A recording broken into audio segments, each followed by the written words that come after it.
Hi everyone, welcome back to Embedded Board.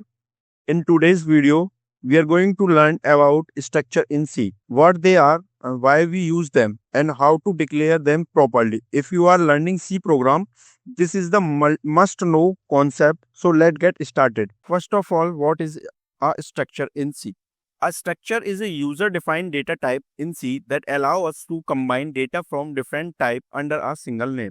So I have defined the definition of structure here. Now let's explore it and understand what definition is trying to say us. Think of it like we have taken example. Let's think of it. We have a box that holds different kinds of data together. Integer, float, character, grouped at one unit.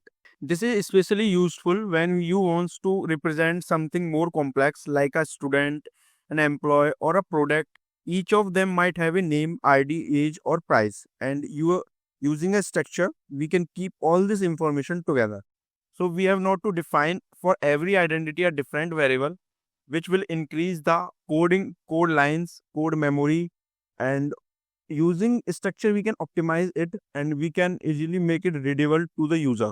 Now let's talk about the syntax, how we use the syntax to define a structure. First, I have include the basic header file, include studio.h. Now to define the structure, we use the keyword struct and the name of structure. Let's suppose we are giving the example of a student. So I will give the name of student to the structure, closing it at the end of the bracket.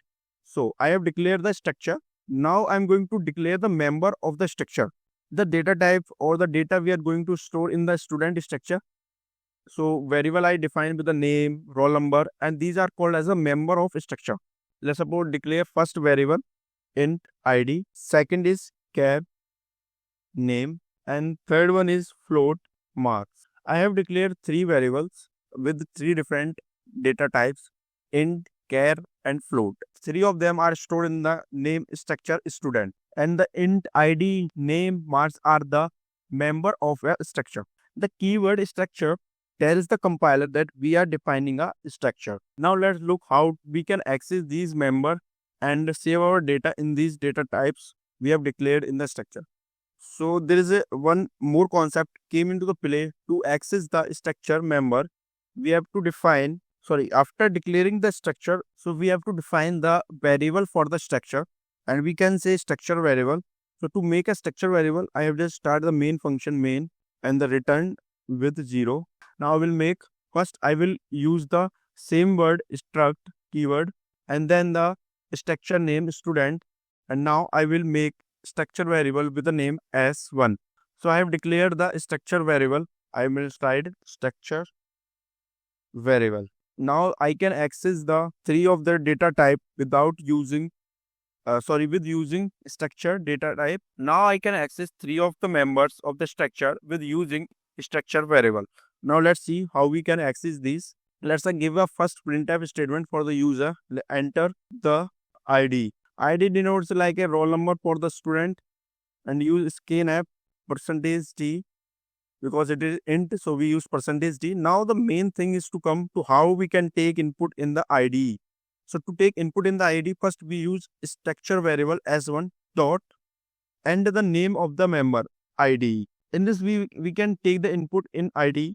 In the next line, again we give the printf enter the name, and next line we are going to take name printf scanf %s comma bracket and s1 same concept, s1 the structure variable and the member name. There are the two ways to access. One way is using dot, which is used while we are not using a structure pointer, but if we are using structure pointer, there is another way to access the member of a structure. We will discuss in further videos. So in this video we are using the dot sign to access the structure members. Now comes to the third part, printf enter the marks. Now again the same rule apply here, %d and send s1 dot float. So float is marks. Now let's print all the inputs we have taken from the user. Printf %d comma %s comma %f. Now printing same way to print. First, we use the structure variable and then structure member. We have completely write our code to define or access the structure member. Now let's run the code and see the output for our program. Okay, it asking for enter the ID. Let's suppose ID is 2 and the name is Anurag and marks is 80.0. It is flat. So you can see all the things are be printed to Anurag 80 and 000. So this is the way to define a structure in the C and access the member of structure using a structure variable. If you have any doubt in the concept, you can comment below. We will give answer as possible. And if you like our video, then please subscribe to our channel and press the bell icon for the latest update. And thank you for watching this video again.